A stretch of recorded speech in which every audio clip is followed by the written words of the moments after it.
Sem ekološki kmet. Moje ime je Uroš Macerl in že od svojega 23. leta skrbim za kmetijo Zelena trava. Ko so trboveljski cementarn Lafarge začeli sežigati odpadke, je to predstavljalo grožnjo, tako za mojo družino, kot za mojo kmetijo. In jaz sem se mogel takrat odločiti, se bom naučil živeti na kolenih ali se bom uprl. Če si kmet, se svojo kmetijo ne moreš umakniti.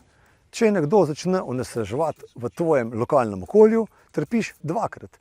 Enkrat kot človek, ki te strupe diha, in drugič kot kmet, ki gleda, kako ti uničujejo kmetijo in ti onemogočajo preživetje. Sežiganje odpadkov smo takrat pri nas uspeli zaustaviti z dobrimi akcijami in več kot 10 let dela.